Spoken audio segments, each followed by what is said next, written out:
Hello. This is Adrienne, and I'm back, and I am ready to do these card readings. We are doing Purposeful Career. I'm only pulling like one or two cards. I just want to get a vibe for each sign, but what I'm really going to do is just kind of go over your horoscope for this full moon in Virgo, because we've got a full moon in Virgo coming. I had said in an earlier video, which I'll post it earlier as I was preparing, I did a video of myself and I was wearing a turban and I wasn't quite ready to go live yet. But in that video, I was talking about the fact that, we've got this full moon in Virgo, and I talk about it in detail. So do make sure you check that out. I did that separately so that I could do the reading separately as well. So we're going to start with the first sign, and this time the first sign is Virgo. We're going to do Virgo first. So Virgo, this full moon is happening in your first house because the full moon is happening in Virgo. It's happening at 23 degrees and 56 minutes of Virgo. In the other video, I actually talk about the Sabian symbols of the Virgo because I read both 23 and 24. If you're a Virgo, I highly recommend you go check that out and listen to both 23 and 24, okay? Because they both tell a story, okay? So make sure you do that. The thing about the full moon is that this is going to really affect you emotionally. Like Virgos, how can I put this? Virgos tend to get a little bit critical. And of all of the signs, can get a little bit panicky. I'm trying to say the right words because there's so many great Virgo traits, okay?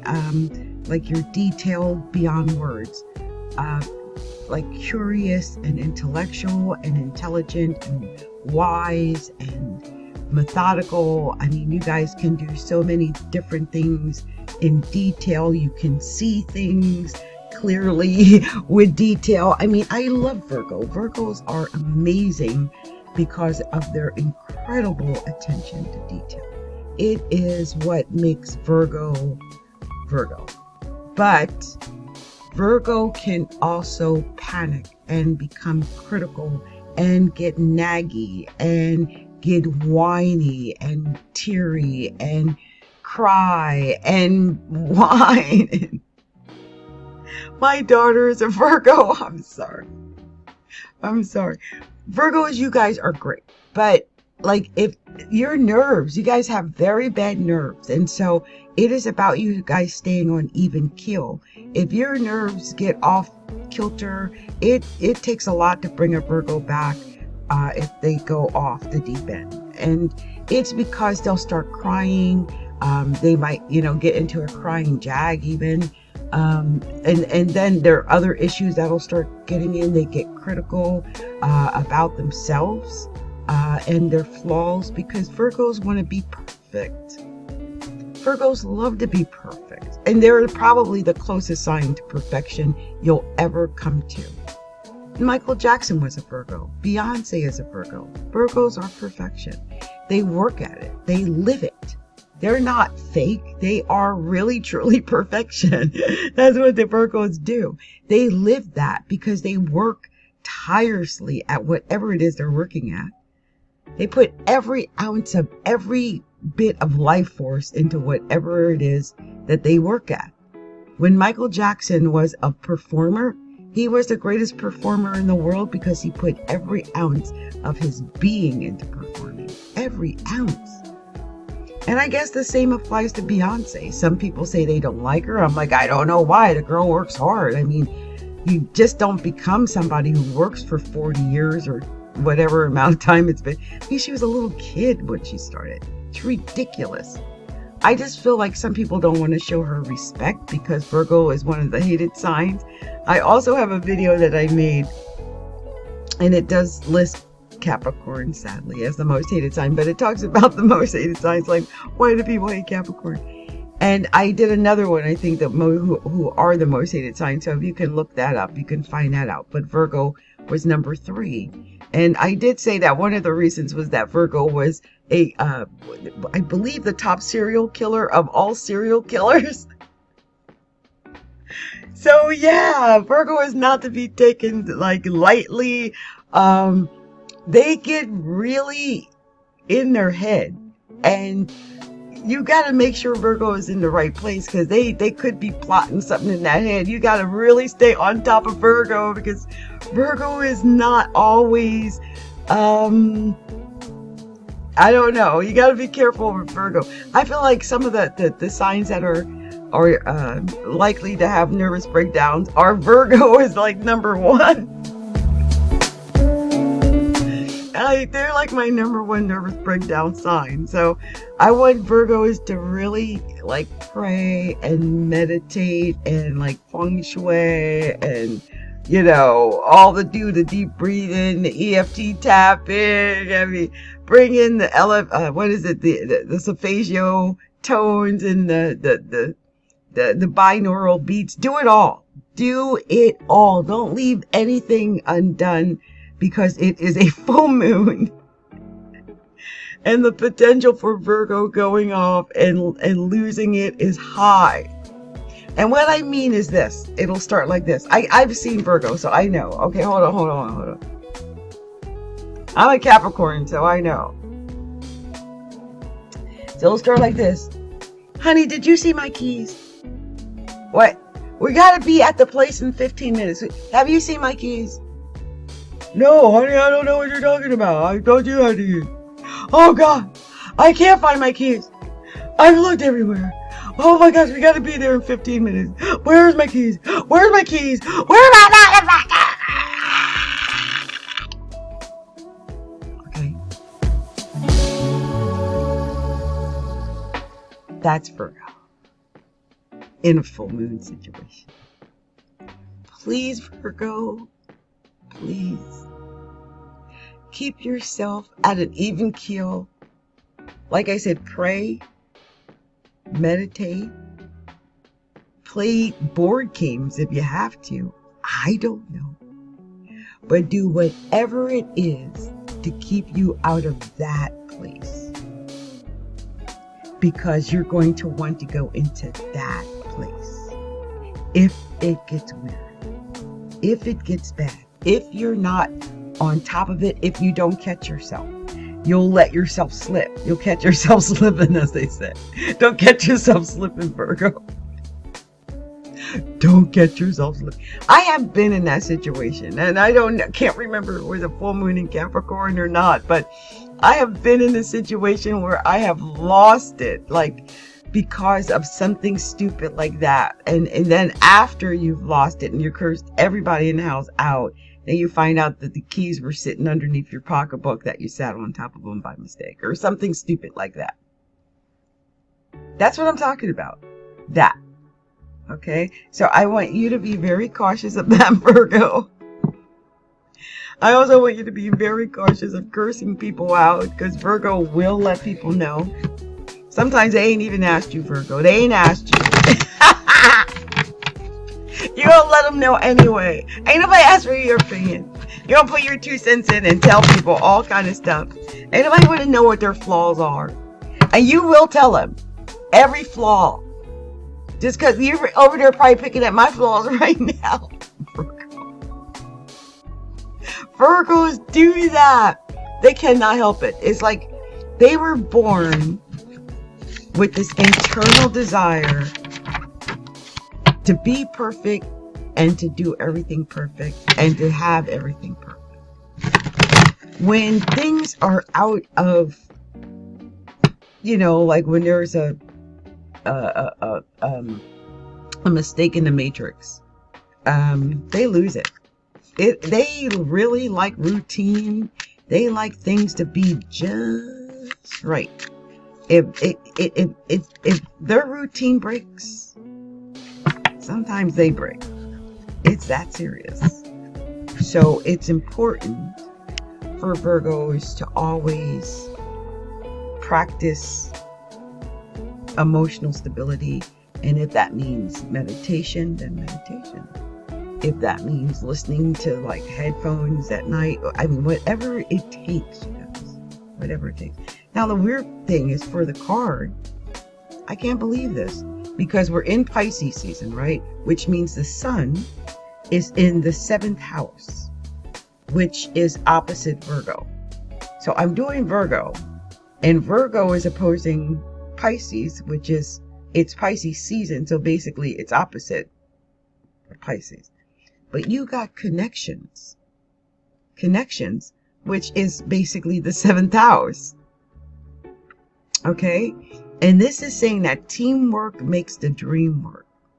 Allowing others to share their talents and skills with you will help your career and business grow further. So if this is about you having business partnerships, work on business partnerships. So if this is about, other people, or just being a good team player, working in a team situation, then do that. But this is a good time for you to shine, Virgo, when the moon is full in your 1st house of you. And the bottom of the deck, I saw the card Charm. Look at that. So it says you mesmerize people with your charm and elegance. You have a style that captivates your audience, and you use your confidence to your advantage. So you should actually have confidence, Virgo, since it's your moon. Okay, so use whatever confidence that you get from this moon to your advantage. Also, just remember to keep your emotions under check. I gotta say it again, okay? Just remember that. Don't be yelling at people and cursing people out or nothing like that. Don't be yelling at your partner. Don't be starting anything. So I'm just saying, don't be doing nothing like that, okay, Virgo? Anyway, this is my advice for Virgo. For the full moon in Virgo, that happens on March 13th. But don't forget, it's not just the actual day of March 13th, because it not only affects you as it's moving up toward this full moon, but it's also going to affect you after 2 weeks. At least 2 weeks after the full moon, you will feel the effects of the full moon. So make sure that, you react accordingly and take care of things. Much love to you, Virgo. Much love to you. So we're going to move on to the next sign, and the next sign is the sign of Libra. And Libra, this is all going to be happening in your house of money. And the funny thing is, the 2nd house is the house of money. It's just possessions in general. It's like what you own, right? What you own. A lot of time when the moon is full in the 2nd house, people end up spending too much money. It's this urge, some urge will come over them. Like, oh, I have to get XYZ. They ain't had to get XYZ up until that moment. But they have to get it while it's the full moon, right? They have to get that XYZ. So you may be in that situation, Libra, where you just feel like you have to get something. Like it has to be purchased. Like I have to get this new bedroom set, or I have to get this new dining room set, or I have to get my hair done, or I have to get my nails done. You might have not had your nails done in a year, but all of a sudden you feel like you have to get it done. And this is what happens a lot of time when the moon is full. Now, it could affect you financially. I cannot lie. I have had some full moons in the 2nd house that have affected me personally with, bounced situations at the bank. It's happened more than one time, so it's enough for me to mention it in this, because it's happened on several occasions. I'm actually, sometimes I'm fearful. I feel like I just had, the new moon. It was the new moon in Pisces, because I have Pisces in the 2nd house. And I was so shocked that I was not, I did bounce. Okay, I did bounce.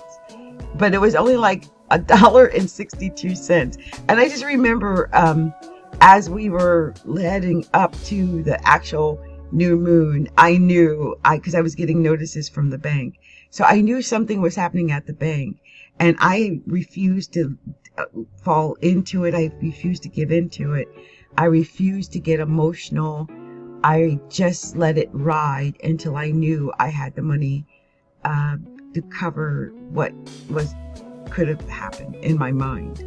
In our minds, we always imagine things so much worse than it really is. I had, in my mind, thought it was like minus $200 because I've had that happen to me before too.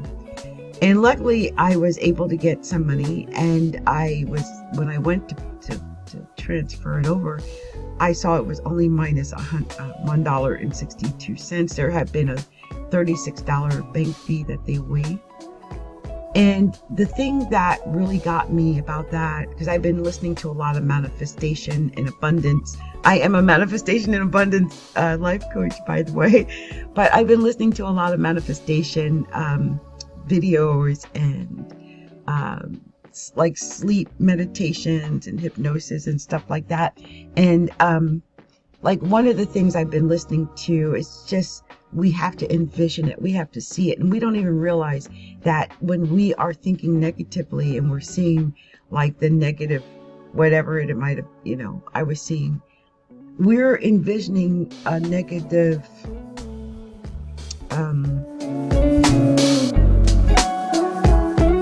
response. We're seeing it negatively. And we're in control of that. I guess that's the point I want to make, is that we control whether or not our life is negative or positive or negative. We are the ones that determine that by being authentically us and being positive. Negative thoughts are going to bring in negative results. Positive thoughts will bring in positive results. People try to dispel this all the time. I mean, maybe if it's just wealth, like people with bad mindsets do make money, but it's not just the money. It's about having abundance. It's about having a good life. And, if you're not happy and you're not living a good life, then the money doesn't count anyway. It has to be the whole thing. So I feel like the second house is going to tell Libra, or you're going to feel Libra, that you want the whole thing. You want to feel whole. You want to know, first of all, what do I have to give? What am I offering? What do I have? What is my worth? What is my value? What do I bring to the table? But, what do other people, how can I enhance others? That too. Like, what do I bring and what do I have? Hopefully you're not hoarding. Okay, so that's another way you could come out with the full moon there. Like, I'm going to just hoard what little bit I got because I don't know when I'll get more. So some Libras might be going through that as well. Okay, let's see what card comes out. I just for some reason I just saw Libra, hoarding for some reason. Oh, this kind of slipped right out. It's transformation. It says change is coming for the brand new you. Embrace transformation to enjoy the process. Sometimes change is uncomfortable, but worth it. And I love this, that they have a butterfly basically there. And it's coming out of the cocoon, if you can see that clearly. It's a butterfly. It's emerging from the cocoon and becoming a butterfly. So some Libras might be experiencing that. Oh, and on the bottom of the deck, Libra, you got feelings. It says you may be getting too emotional at the moment, that you are losing control of your career and finances. Stand up and come back stronger. Come back stronger, yeah. It says you may be getting emotional at the moment.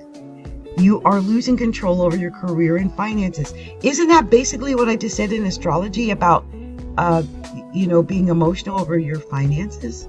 So this is so weird that this is about feelings, And we're talking about a full moon in Virgo in your second. It's happening in, is it your second house? No, Libra, it's happening in your 12th house, I think. But it's still, the same applies to you. I feel like the emphasis is both in the second and the 12th for you, because you're in Virgo's second, okay? But Virgo is happening in your 12th, okay? In your 12th house. And so you're going to be feeling that in a very subconscious way. Just hearing my reading right now might affect the subconscious mind and how you are affected on a subconscious level. You might also feel like you have to sleep a lot more as well, Libra. I just feel like some Libras are going to be sleeping a lot more. And that's good. This is going to help you to revive yourself and feel revived and feel renewed and feel rejuvenated. And I feel like that is the good vibe. That's what you really, everyone wants a rejuvenation, especially in money. So don't get emotional over your money. Don't get, try to, I would say use your intuition when it comes to your finances and wealth right now, Libra. This is all about your intuition. And also, I think you might get some dreams. You might get some ideas and things that come in your sleep. But I want you to listen to both parts of this reading, because both parts of this reading actually do apply to you. Like, you are in Virgo's second house, okay? So, yeah, and look at this. This card just flipped over assets. It's all about the money. It's all about the Benjamins, Libra. It really is. Your investments are growing fast. If you haven't tried investing yet, this is the right time. Your future promises long-term stability. So that was my message for Libra. And Libra, this has been Adrienne, Capricorntigress of Astrology, a look inside. If you haven't already done so, take a moment to like this video and subscribe to our channel so you know when I'm going live, okay? So much love to you, Libra. Much love to you. Astrology, a look inside. Presenting astrology and tarot readings for all.